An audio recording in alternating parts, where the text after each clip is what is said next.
All right, everybody, get ready, because on today's deep dive, we are going headfirst into a political whirlwind. Definitely a lot to unpack with this one. And it's not just the claims themselves, but the strategy, the strategy behind them. Right, like what are they trying to do here? Exactly. It's noteworthy to say the least. Okay, so let's set the stage here.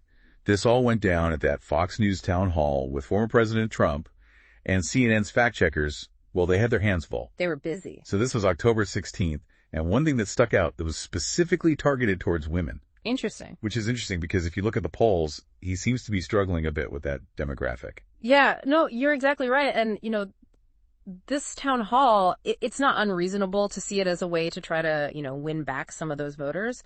But when you really look at the fact check article that CNN's Daniel Dale put out, it's clear that the truth maybe wasn't the top priority. He actually called out at least 19 false claims just in that 1 hour event. 19 in an hour. That's impressive. I mean, not in a good way. It's a lot. It's really something. So where do we even start with this? What were some of the biggest, most out there claims that he made? Well, a lot of it, honestly, is it's recycled rhetoric. A lot of these claims have been debunked before. So like a greatest hits of misinformation. Pretty much, and they just keep coming back. Like what? Give me an example. Okay, well, let's talk about his stance on abortion. He kept saying that everybody, and I mean everybody, including Democrats and liberals, wanted Roe v. Wade overturned. He even went as far as to say that nobody wanted it to be a federal issue. So basically trying to say that everyone was on board with overturning Roe. Exactly. It's like he's trying to simplify a very complex issue and say that his view is the popular one. But when you look at polling data from 2022, it's a completely different story. Yeah. The vast majority of Americans supported Roe, and when you look specifically at Democrats, it was even higher. Over 80% in many polls, some even as high as 90%. This wasn't some fringed belief. This was a decision that went directly against what a huge chunk of the population wanted. Okay, so a bit of a difference between what he's presenting as the truth and what the data actually tells us. What other repeat offenders made it into this town hall? Well, immigration was another big one, and he brought back his trusty immigration chart. Oh, you mean the one he was looking at during that, let's just say, tense moment? Yeah, that one. Yeah. It always seems to make an appearance when he wants to talk about how border crossings were at some all-time low when he left office. But the thing is, the part of the chart he always points to is from April 2020, right in the middle of COVID. It completely ignores everything else that was happening during his presidency. The fine art of cherry-picking data classic. Anything else on immigration? Yeah, he loves to throw around that number, 21 million immigrants entering the country in the past 3 years. Which sounds like a lot, but when you actually look at the numbers, even if you account for people who might not have been detected, it's more like 10.3 million encounters. And that's encounters, not individuals. So someone could have been counted multiple times. Right, like if they tried to cross multiple times. Exactly. So he's more than doubling the actual number to make things seem more dramatic than they really are. And of course, we can't forget about the border wall. He was really proud of those 571 miles of wall he built. Yeah, except the actual number is closer to 458 miles. Mm-hmm. And that even includes parts that were just replacements, not new construction. It's like saying you renovated your whole house when all you did was repaint the front door. Technically true, but definitely misleading. Exactly. And these are just a few examples of the claims he repeated. It's a very specific playbook designed to appeal to a very specific audience. And it doesn't really matter what the facts actually say. It's like if you keep saying something over and over again, people will start to believe it even if it's not true. It's a dangerous tactic for sure. It plays on our tendency to believe what sounds familiar even if it's been debunked. Especially in today's world where we're constantly bombarded with information. It's easy to get swept up in the current. But what about new material? Did anything new come up in this town hall? Oh, there were definitely some head scratchers. No. But this one takes the cake. Trump actually claimed to be the father of IVF. Wait, IVF? Like in vitro fertilization? They've been around for decades. Did he miss a memo or something? Seems like it. The first IVF baby was born all the way back in 1978. So unless he's claiming some serious scientific foresight, and the ironic thing is he admits in the same breath that he only recently learned about IVF from a senator. So not only is it chronologically impossible, but he also just learned about it. Not exactly a strong fatherhood claim. Were there any other eyebrow-raising statements? Oh, yeah. He also went after Vice President Harris. He said that Biden made her border czar and that she never even went to the border, both of which are completely false. Didn't Biden put her in charge of addressing the root causes of migration? Yeah, back in 2021, he asked her to lead diplomatic efforts with El Salvador, Guatemala, and Honduras to try and tackle those issues. But the White House has said multiple times that border czar is not an accurate way to describe her role. And she's been to the border since becoming vice president, right? Multiple times. Once in Texas in 2021, and then again in Arizona just last month.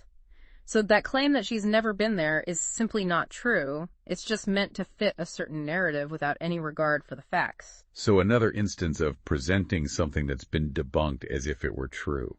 It's definitely a pattern. And it's not just single issues either. Trump also told the story about Haitian immigrants in Springfield, Ohio that was really misleading. Oh yeah, he was talking about them being dropped there. He said, and I quote, "They just dropped 30,000 illegal aliens in Springfield, Ohio.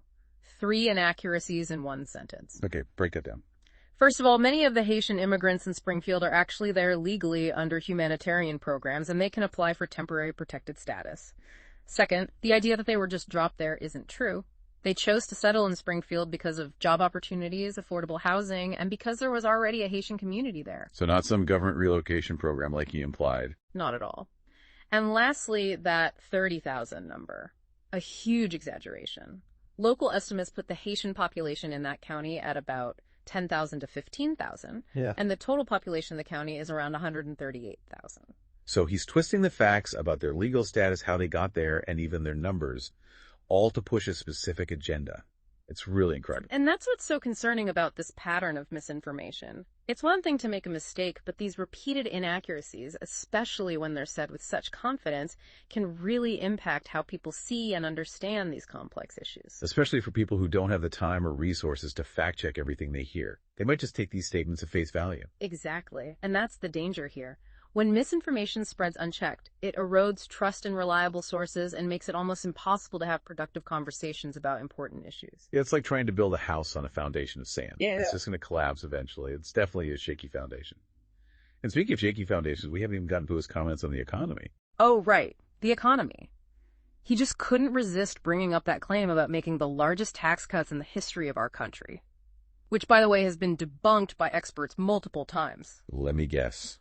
The tax cuts in 2017 weren't actually the biggest when you look at things like percentage of GDP or adjust for inflation. It sounds good on the surface, but when you actually look at the economic data, it just doesn't hold up. Another classic makes a comeback. Yeah. Anything else about the economy that stood out to you? Well, he did talk about the recent drop in inflation, but instead of saying it was a good thing, he completely downplayed it. He even said that having inflation at 4.5% meant it's going up because it was at 3% before that. Wait, didn't the inflation rate actually go down? Exactly. When he gave that town hall, the actual inflation rate was 2.4%, the lowest it had been since February of 2021. And when he talked about inflation under the Biden administration, he inflated the numbers. He said it was at 50% when it's really been closer to 21%. So basically more of the same, cherry-picking numbers, misrepresenting data, and throwing in some debunked claims for good measure. It's a pattern, and it's one that should make people stop and think. This isn't just exaggerating. This is a deliberate attempt to mislead people by using inaccurate information. Which brings up some interesting questions about fact-checking and how important it is in politics these days. With so much information coming at us from every direction, it's easy to feel lost. Absolutely. We have to be careful about what we choose to believe, especially when it comes to politics. We can't just take everything at face value. We have to think critically, double-check information, and be wary of anything that seems too crazy or too good to be true. Like that saying, trust but verify. Or maybe in this case, it's verify, then verify again just to be safe. Exactly. Knowledge is power, especially when it's based on facts and evidence. By arming ourselves with accurate information, we can understand these complicated issues more clearly and confidently. Well, that's our deep dive into the world of political rhetoric. We had recycled claims, fresh spins, and of course, a healthy dose of fact-checking to help us tell what's real and what's not. Remember, just because you hear something at a town hall or see it trending online doesn't make it true.